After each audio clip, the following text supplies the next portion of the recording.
Good morning student. बेटा, हमने परागण स्टार्ट किया था पिछले लेक्चर में, जिसमें हमने स्वपरागण यानी सेल्फ पॉलिनेशन जो है ये पूरा हो गया था अपना। अब परागण का जो दूसरा प्रकार है वो है परपरागण, क्रॉस पॉलिनेशन।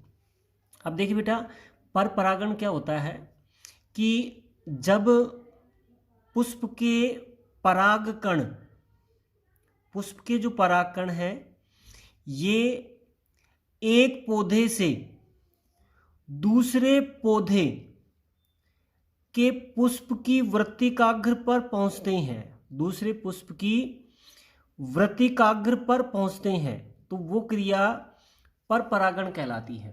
परपरागण में क्या होता है कि जब एक पुष्प के जो परागकण है ये उसी जाति के दूसरे पौधे के पुष्प की वृत्तिकाग्र पर पहुंचते हैं। जब परागकण की जो क्रिया होती है, परागण की क्रिया, इसमें एक जाति का जो परागकण है परागकोश से मुक्त होगा और वो उसी जाति के दूसरे पौधे के पुष्प की वृत्तिकाग्र पर जब स्थानांतरित होता है तो उसे परपरागण कहा जाता है। कहने का मतलब परागण की क्रिया जो है वो एक ही जाति के दो पौधों के पुष्पों के मध्य होती है। एक ही जाति के दो पौधे हैं और उनके पुष्पों के मध्य परागण की क्रिया संपन्न होती है, तो वो परपरागण कहलाता है। ठीक बेटा, परपरागण में परागण की क्रिया अलग अलग पौधों के बीच में होती है और अलग अलग पौधों के जो जीन होते हैं वो अलग अलग होते हैं, और जिसके कारण परपरागण जो है उसकी क्रिया के द्वारा जीन जो हैं उनका समावेश होता है। यानी पौधे में या नवनिर्मित जो पादप होता है उसमें जीनों का, नए जीनों का समावेश होगा, और समावेश होने से आनुवांशिक पुनर्योजन बनते हैं। क्या बनेंगे? आनुवांशिक पुनर्योजन। देख बेटा, अलग अलग जो पादप होता है उसमें अलग अलग जीन होते हैं और अलग अलग जीन होने से नए जीनों का समावेश होगा, और नए जीनों का जब समावेश होगा तो आनुवांशिक पुनर्योजन, या आप ये कह सकते हैं कि विभिन्नताएं उत्पन्न होती हैं। किसके द्वारा? परपरागण के द्वारा। ठीक बेटा, तो परपरागण किसे कहोगे? जब परागकण, एक पौधे के जो परागकण है पुष्प के, वो उसी जाति के दूसरे पौधे की अगर पुष्प की वृत्तिकाग्र पर पहुंचता है तो परपरागण कहलाएगा। अलग अलग पौधों के बीच में परागण होने के कारण जो नया पादप बनेगा उसमें नए जीनों का समावेश होगा, जिसके कारण आनुवांशिक पुनर्योजन बनते हैं। ठीक बेटा, उसके बाद परपरागण के अनुकूलन,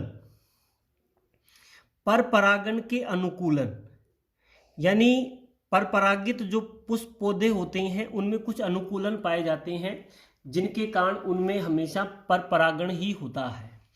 जिसमें पहला अनुकूलन जो है वो हम लेते हैं, और पहला अनुकूलन है एक लिंगता। पहला अनुकूलन एक लिंगता। एक लिंगता का मतलब होता है कि अधिकांश परपरागित पुष्प जो हैं वो एक लिंगी होते हैं। कैसे होंगे? एक लिंगी। एक लिंगी का मतलब या तो उनमें नर जननांग ही मिलेगा या उनमें क्या मिलता है? मादा जननांग ही मिलता है, जिसके कारण इन पौधों में कभी स्वपरागण की कोई संभावना नहीं होती, क्योंकि एक लिंगी होते हैं। अतः ऐसे पौधों में हमेशा क्या होगा? परपरागण ही होता है। और इसका सबसे बड़ा उदाहरण जो है पपीता। पपीता जो है ये एक लिंगी पादप होता है। ठीक बेटा, ये पहला अनुकूलन हो गया। दूसरा अनुकूलन लेते हैं स्वबंधता। स्वबंधता, देख बेटा, स्वबंधता क्या है कि कुछ पौधे ऐसे होते हैं जिनमें उसी पुष्प के परागकण, उसी पुष्प के जो परागकण है वो उसी पुष्प की वृत्तिकाग्र पर अंकुरित नहीं होते हैं। कुछ पौधे ऐसे हैं जिनमें कुछ आनुवांशिक अवरोध पाया जाता है, और इस आनुवांशिक अवरोध के कारण उसी पुष्प के परागकण उसी पुष्प की वृत्तिकाग्र पर अंकुरित नहीं होते हैं। वो स्थिति स्वबंधता कहलाती है। और स्वबंधता जो है ये पिटूनिया में पाई जाती है।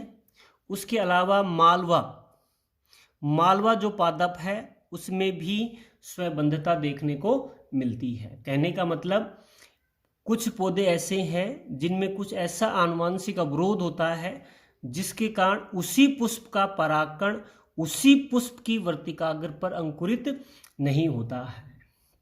ठीक बेटा। तीसरा जो अनुकूलन है वो है स्व अनिषेच उभयलिंगता।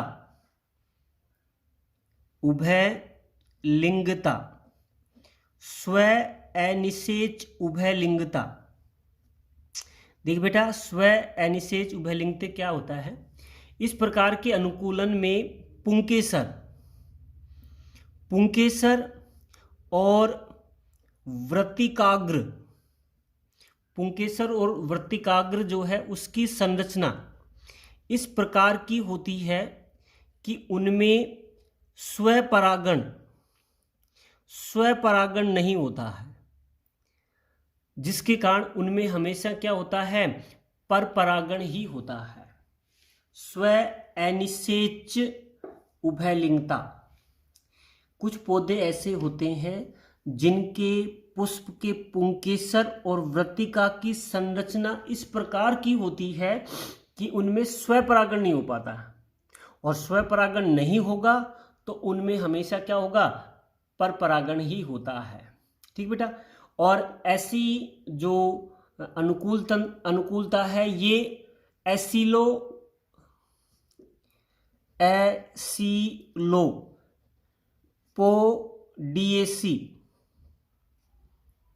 एसिलोपोडिएसी कुल के जो पादप हैं उनमें पाई जाती है। एसिलोपोडिएसी कुल के जो पादप हैं उनमें ये पाई जाती है स्व अनिषेच उभयलिंगता।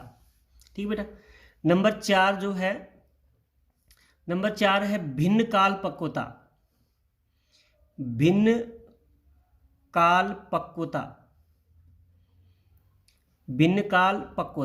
देखिए बेटा, आपने स्वपरागण में पढ़ा था समकाल पक्वता अनुकूलन।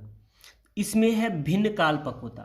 भिन्न काल पक्वता का मतलब है कि इसमें नर जननंग यानी पुंकेसर और मादा जननंग जायांग जो है ये एक समय में परिपक्व नहीं होते हैं, अलग अलग समय में परिपक्व होते हैं। कहने का मतलब जैसे पुंकेसर पहले परिपक्व हो जाता है, जायांग बाद में परिपक्व होता है, तो उसे बोलते हैं पुपूर्वता। अगर पुंकेसर पहले परिपक्व हुआ तो पुपूर्वता कहलाती है। ठीक है। और उसके अलावा अगर मादा जननांग पहले परिपक्व होते हैं तो उसे बोला जाता है स्त्री पूर्वता बोला जाता है। समकाल पक्वता का मतलब, भिन्न काल पक्वता का मतलब है कि नर और मादा जननांग एक साथ परिपक्व या एक समय में परिपक्व नहीं होते हैं। अगर मान लो पुंकेसर पहले परिपक्व होता है तो उसे पुपूर्वता कहा जाएगा, और जायांग पहले परिपक्व होता है तो उसे स्त्री पूर्वता कहा जाता है। ठीक बेटा। और 5वां जो इसमें अनुकूलन है परपरागित पुष्पों में वो है विषम वर्तिकातु। देख बेटा, विषम वर्तिकातु में क्या होता है? इस प्रकार का जो अनुकूलन होता है इसमें संरचनात्मक अवरोध पाया जाता है। कौन सा अवरोध है ये? संरचनात्मक अवरोध होता है। इसमें पुंकेसर और वृत्तिका जो है इसके आकार में परिवर्तन होता है। पुंकेसर के और वृत्तिका के आकार में क्या होता है? अंतर होता है। ठीक है। इसका मतलब ये हुआ, या तो वृत्तिका जो है ये छोटी होती है और पुंकेसर जो है ये बहुत बड़े होते हैं, या पुंकेसर छोटे होते हैं और वृत्तिका जो है ये कैसी होती है? बड़ी होती है। जैसे मान लो ये स्थिति हम बनाएं, जैसे ये एक स्थिति है, इस स्थिति में देखिए जो वृत्तिका है ये बहुत लंबी है और पुंकेसर बहुत अधिक क्या है, छोटा है, तब भी स्वपरागण नहीं होगा, परपरागण ही होगा। या स्थिति ऐसी हो सकती है कि जो वृत्तिका है ये छोटी है और पुंकेसर क्या है, बहुत अधिक बड़े होते हैं। तो ये एक संरचनात्मक अवरोध होता है जिसमें उसका पुंकेसर और वृत्तिका जो है उनके आकार में परिवर्तन होने के कारण उनमें स्वपरागण नहीं होता है, केवल परपरागण ही होता है। ठीक बेटा, तो ये पांच अनुकूलन है किसके, परपरागण के। पुष्प एकलिंगी होगा, स्वबंधता उसमें पाई जाएगी, स्व अनिषेच उभयलिंगता, भिन्न कालपक्वता और विषम वर्तिकात्व। ठीक बेटा, अब बात करते हैं परपरागण के संसाधन की। परपरागण के संसाधन, परपरागण के संसाधन। देख बेटा, परपरागण के संसाधन का मतलब क्या है।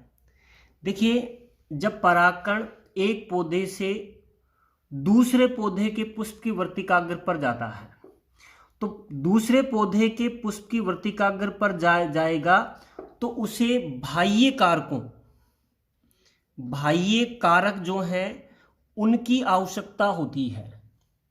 और बाह्य कारकों की, ये जो बाह्य कारक हैं जिनकी आवश्यकता होती है, यही बाह्य कारक क्या कहलाते हैं, परपरागण के संसाधन कहलाते हैं, जिन्हें हमने दो श्रेणियों में बांट दिया। एक तो अजैविक कारक,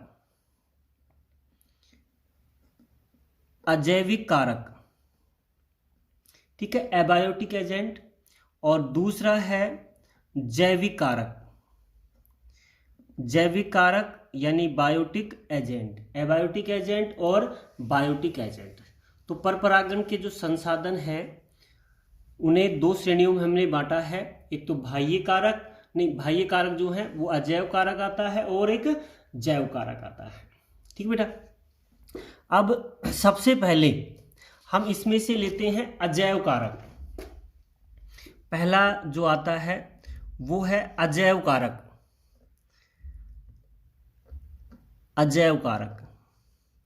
यानी ये ऐसे बाह्य कारक होते हैं जो निर्जीव हैं, इसलिए इन्हें अजैव कारक कहा जाता है। ठीक बेटा, अजैव कारक मुख्य रूप से एक तो वायु होता है, ठीक है, और दूसरा अजैव कारक इसमें क्या होता है, जल होता है।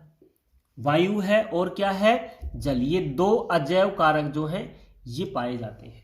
ठीक है बेटा, तो सबसे पहले हम इसमें लेते हैं वायु परागण। देख बेटा, वायु परागण क्या है कि अगर परागकण जो है इनका स्थानांतरण वृत्तिकाग्र पर वायु के द्वारा होता है तो उसे वायु परागण कहेंगे। और वायु परागित जो पुष्प होते हैं उनमें देखिए बेटा क्या अनुकूलन पाए जाते हैं। ऐसे पुष्पों के जो परागकण होंगे ये परागकण हल्के होते हैं, छोटे होते हैं और शुष्क होते हैं। हल्के हैं, छोटे हैं, वह शुष्क होते हैं ताकि वायु में आसानी से उड़ सकें। ठीक है बेटा, और साथ में इनके जो पुंकेसर होते हैं वो मुक्त रूप से दोलन करने वाले होते हैं। मुक्त रूप से वायु में क्या करते हैं, दोलन करते हैं। ठीक है, जिसके कारण परागकण आसानी से वायु में उड़ा दिए जाते हैं। तो ये वायु परागण है। जो मक्का, गेहूं, साइकस जो सामान्यतः फसली पादप हैं, जैसे मक्का है, गेहूं है, उसके अलावा साइकस में ये मिलता है। उसके अलावा पाइनस में ये पाया जाता है वायु परागण। पुष्प के परागकण हल्के होंगे, छोटे होंगे, शुष्क होंगे, पुंकेसर मुक्त रूप से दोलन करने वाले होते हैं, जिसके कारण परागकण वायु में आसानी से उड़ पाते हैं। ठीक बेटा, दूसरा जो अजैव कारक है जल, अब जल के द्वारा जो परागण होता है उसे बोला जाता है जल परागण। यानी अगर परागकण वृत्तिकाग्र पर स्थानांतरित जल के द्वारा होता है तो उसे जल परागण कहेंगे, समान सी बात है। अब जल परागण जो है ये दो प्रकार का होता है। एक तो होता है अधोजल परागण, अधोजल परागण, यानी अगर परागण जो है ये जल की सतह पर होता है, परागण कहाँ हो रहा है, जल की सतह पर हो रहा है, तो उसे अधोजल परागण कहेंगे। और ये किन में मिलता है, ये आपने पढ़ा हुआ है, वेलिसनेरिया, वेलिसनेरिया में अधोजल परागण यानी परागण की क्रिया जल की सतह पर होती है। तीसरा है अधिजल परागण।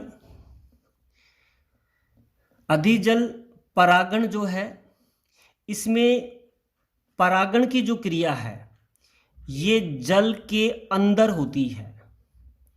परागण की क्रिया कहाँ होती है, जल के अंदर होती है, तो उसे क्या कहेंगे हम, अधिजल परागण। और इसमें जैसे जल में डूबे हुए जो पादप हैं समांतर वो आते हैं, जैसे जोस्टेरा जल में पूर्णतः डूबा होता है, उसके अलावा नाजास, जोस्टेरा है, नाजास है, इनमें अधिजल परागण पाया जाता है। अधोजल होगा जल की सतह पर और अधिजल होगा जल के अंदर होता है। ठीक बेटा, ये दो अजैव कारक थे, जल और वायु। ठीक बेटा, अब दूसरा कारक लेते हैं, वो है बायोटिक एजेंट यानी जैविक कारक।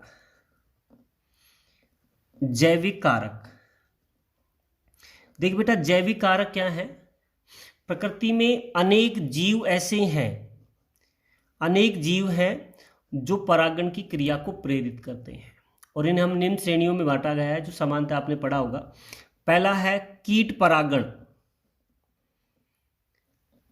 कीट परागण यानी जब परागण की क्रिया कीटों के द्वारा होती है तो कीट परागण कहते हैं, और लगभग 82% जो परागण होता है आवर्त बीजियों में वो कीटों के द्वारा ही होता है।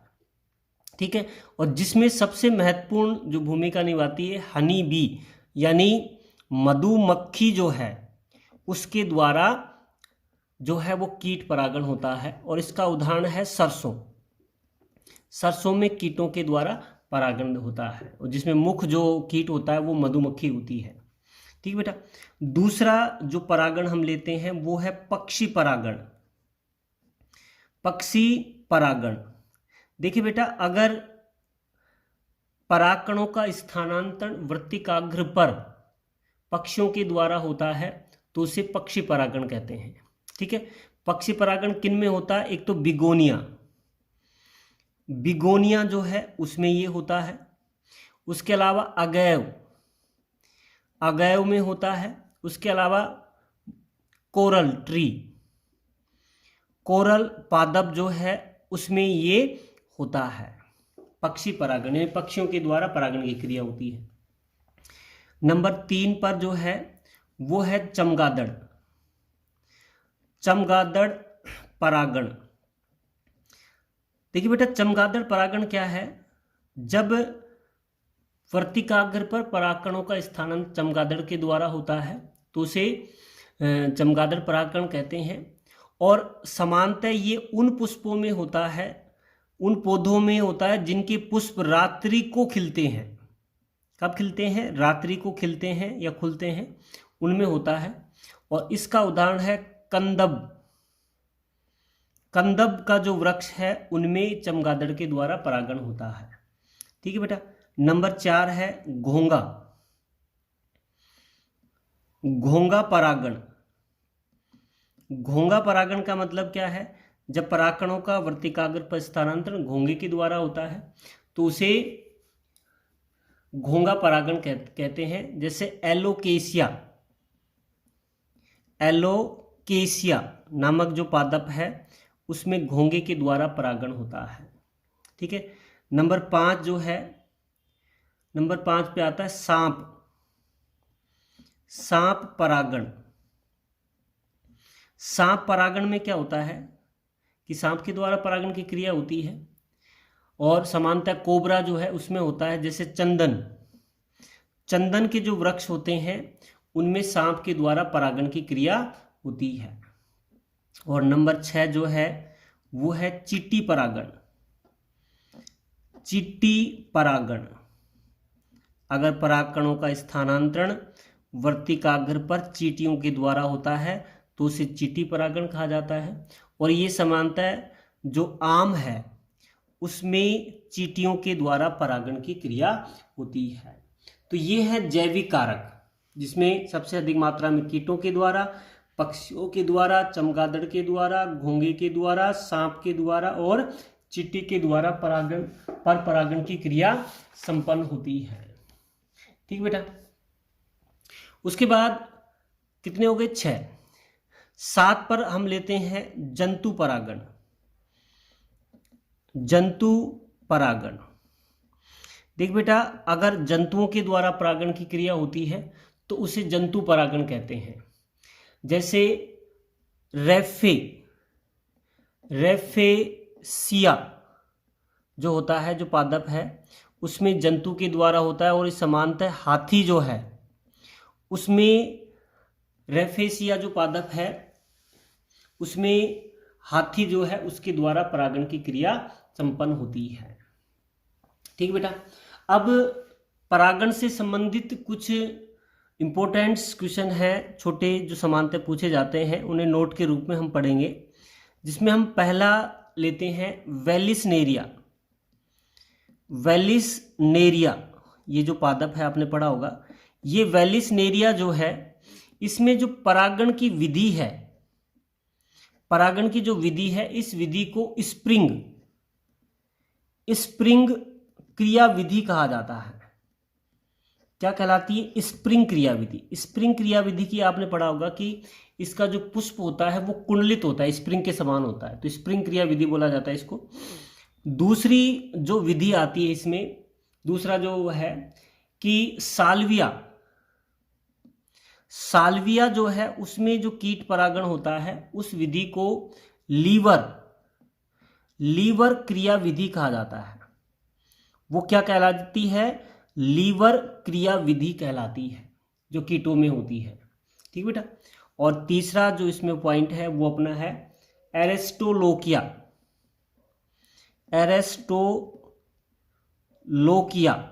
जो पादप है, उस एरेस्टोलोकिया पादप में जो परागण की विधि है उसे ट्रैप क्रिया विधि कहा जाता है। वो क्या कहलाती है? ट्रैप क्रिया विधि। वेलिसनेरिया की स्प्रिंग क्रिया विधि, साल्विया में लीवर क्रिया विधि, एरेस्टोलोकिया में ट्रैप क्रिया विधि जो है उसके द्वारा परागण की क्रिया होती है। तो ये बेटा परागण जो है ये अपना पूरा हो गया, जिसमें आपने सेल्फ पोलिनेशन पढ़ा, उसके अनुकूलन पढ़े, उसके बाद क्रॉस पोलिनेशन और उसके अनुकूलन और उसके प्रकार। ठीक बेटा। ये परागण की क्रिया हो गई। और परागण में क्या हुआ वास्तव में कि जो परागकण है ये परागकोश से मुक्त होकर कहां पर पहुंच गया है? पुष्प की वर्तिकाग्र पर पहुंच चुका है। ठीक बेटा। अब अगला टॉपिक लेते हैं हम इसमें, और अगला टॉपिक है अपना निषेचन। अगला टॉपिक है निषेचन। निषेचन क्या है? फर्टिलाइजेशन।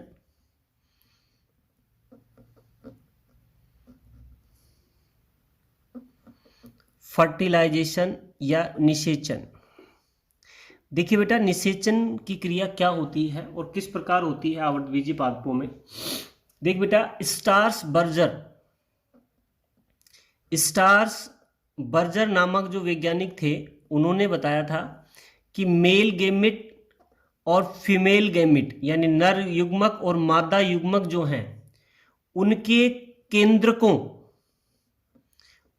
केंद्रकों का जो संलयन है वही क्या कहलाता है? निषेचन कहलाता है। मेल गैमेट और फीमेल गैमेट जो है उनके केंद्रकों का संलयन जो है वो निषेचन कहलाता है। ठीक बेटा। जो परागण की क्रिया है उसके पश्चात जो परागकण है ये पुष्प की वृत्तिकाग्र पर आ जाते हैं, पहुंच जाते हैं, और उसके बाद पुष्प की वर्तिकाग्र पर पहुंचकर ये अंकुरित होते हैं, पराग नलिका निकलती है और ये पराग नलिका बीजांड में प्रवेश करती है। किस में प्रवेश करेगी? बीजांड में। पराग नलिका जो है इसमें एक तो नर युग्मक उपस्थित होते हैं, नर युग्मक, 2 नर युग्मक होते हैं, ठीक है, जिसमें जैसे ही पराग नलिका बीजांड में प्रवेश करेगी, बीजांड से भ्रूण कोश में प्रवेश करेगी, तो उसके दोनों नर युग्मक जो हैं ये भ्रूण कोश में स्वतंत्र हो जाते हैं, जिसमें एक नर युग्मक अंड कोशिका को निषेचित करेगा, दूसरा नर युग्मक जो होता है ये जो है द्वितीयक केंद्रक जो है या सेंट्रल जो कोशिका है उसको निषेचित करता है। जिससे अंड कोशिका को निषेचित करेगा तो क्या बनेगा? भ्रूण बनता है। और जो द्वितीयक केंद्रक है उसको निषेचित करता है तो प्राथमिक भ्रूणपोष जो है उसका निर्माण होता है। ये आगे और बताएंगे पूरी तरह से। तो पराग कण जो है ये वर्तिकाग्र पर अंकुरित होकर पराग नलिका बनाएंगे। ये पराग नलिका बीजांड में प्रवेश करेगी। पराग नलिका में उपस्थित एक नर केंद्रक अंड कोशिका को निषेचित करके भ्रूण बनाएगा और दूसरा जो नर युग्मक है वो द्वितीयक केंद्रक या केंद्रीय कोशिका को निषेचित कर प्राथमिक भ्रूणपोष का निर्माण करता है। ये संपूर्ण जो क्रिया है ये निषेचन होती है। अब निषेचन की क्रिया को हमने निम्न चरणों में बांट दिया है। किस किस चरण के द्वारा निषेचन की क्रिया होती है, जिसमें हमने सबसे पहला चरण लिया है पराग कणों का अंकुरण। पराग कणों का अंकुरण कि पराग कणों का अंकुरण जो है ये पहला चरण है निषेचन की क्रिया का। देखिए बेटा, परागकण जो है ये सबसे परागण की क्रिया के द्वारा कहाँ पहुंच चुका है? वर्तिकाग्र पर। और वर्तिकाग्र पर जो है ये किस प्रकार चिपकता है, इसके लिए पौधों में कुछ अनुकूलन पाए जाते हैं। जैसे 80% जो पौधों की वर्तिकाग्र है ये वर्तिकाग्र रोम समान होती है, जिसके कारण उसमें जो परागकण है वो फंस जाता है। उसके अलावा वर्तिकाग्र पर जल की उपस्थिति, जिसके कारण वर्तिका नम होती है और नम होने के कारण परागकण वर्तिका से चिपक जाते हैं। ठीक है बेटा। उसके अलावा जो वर्तिका है इसमें लिपिड उपस्थित होती है, कार्बोहाइड्रेट्स जो हैं ये उपस्थित होता है, रेजिन जो है ये उपस्थित होता है और कुछ एंजाइम जो हैं ये भी वर्तिकाग्र पर पाए जाते हैं। जैसे राइबोन्यूक्लिएज जो एंजाइम है वो भी इसमें पाया जाता है। एस्ट्रेज जो एंजाइम है ये भी इसमें पाया जाता है। एमाइलेज जो एंजाइम जो है ये भी वर्तिकाग्र पर पाया जाता है। यानी वर्तिकाग्र पर क्या है? जल है, लिपिड है, कार्बोहाइड्रेट्स है, रेजिन है, राइबोन्यूक्लिएज है, एस्ट्रेज है, एमाइलेज है। उसके अलावा जो है इसमें कुछ अकार्बनिक पदार्थ जैसे कैल्शियम आयन जो हैं ये भी उपस्थित होते हैं। उसके अलावा बोरोन जो है ये भी इसमें उपस्थित होता है। तो परागकण जो है इनका अवशोषण करके परागकण पहले फूलता है और फूलने के बाद उससे पराग नलिका जो है उसका निर्माण होती है और ये पराग नलिका अब बीजांड की ओर क्या करती है? गति करती है। ठीक बेटा। तो ये है सबसे पहले पराग कणों का अंकुरण। ठीक बेटा। दूसरा जो चरण हम लेते हैं वो दूसरा चरण आता है पराग नलिका में वृद्धि। भाई पराग नलिका बन गई है, अब पराग नलिका में वृद्धि। देख बेटा, पराग नलिका जो है ये पराग नलिका अब वृत्तिका से होती हुई बीजांड की ओर प्रवेश करती है। वृत्तिका से होती हुई कहाँ जाएगी, ये बीजांड की ओर जाती है। अब वो किस प्रकार जाती है, जैसे हम बात करें कि लीलियम की जो वृत्तिका है, ये वृत्तिका खोखली होती है। कैसी है, खोखली। और खोखली होने के कारण जो पराग नलिका है वो आसानी से इसमें गति कर पाती, क्योंकि खोखली है। उसके अलावा अधिकांश जो एक बीजपत्री हैं, उन एक बीजपत्री पादपों की जो वृत्तिका होती है, इस वृत्तिका जो है इसमें उत्तक पाए जाते हैं। क्या मिलते हैं, उत्तक। और उत्तक मिलने के कारण मार्ग नहीं होता है, अतः पराग नलिका का जो शीर्ष भाग होता है, ये पराग नलिका का शीर्ष भाग पैक्टिनेज एंजाइम का स्राव करता है, जिसके कारण वृत्तिका जो है उसमें एक मार्ग बन जाता है। भाई अधिकांश जो एक बीजपत्री पादप हैं उनकी जो वृत्तिका है उसमें उत्तक भरा रहता है, अतः मार्ग नहीं होता है। अतः मार्ग बनाने के लिए जो क्या करती है, पराग नलिका का जो शीर्ष भाग होता है उससे पैक्टिनेज एंजाइम का स्राव होता है, तो जो वृत्तिका में एक मार्ग बनाता है, जिससे वृत्तिका जो है बीजांड की ओर गति करती है। ठीक बेटा। उसके बाद कुछ पौधे ऐसे हैं जिनमें वृत्तिका जो है ये अंतरकोशिकीय जो स्थान है उनके द्वारा बीजांड की ओर गति करती है। भाई कोशिकाओं के बीच में जो अंतरकोशिकीय स्थान होते हैं, उन अंतरकोशिकीय स्थानों से पराग नलिका बीजांड की ओर गति करती है। ठीक बेटा। अब देखिए बेटा, पराग नलिका जो है वो किस प्रकार बीजांड की ओर गति करती है। जैसे ये एक पराग नलिका है, पोलन ट्यूब। अब इस पोलन ट्यूब में क्या होता है कि इसके अंदर सभी अंतर वस्तुएं उपस्थित होती हैं, साथ में जो एक बड़ी रिक्तिका जो है वो बन जाती है, जिसके कारण जो साइटोप्लाज्म है वो अन्य पदार्थ जो हैं वो पराग नलिका में आ जाते हैं। पराग नलिका की जो लंबाई है जैसे जैसे बढ़ती जाती है उसमें कैलेज प्लग बनते हैं।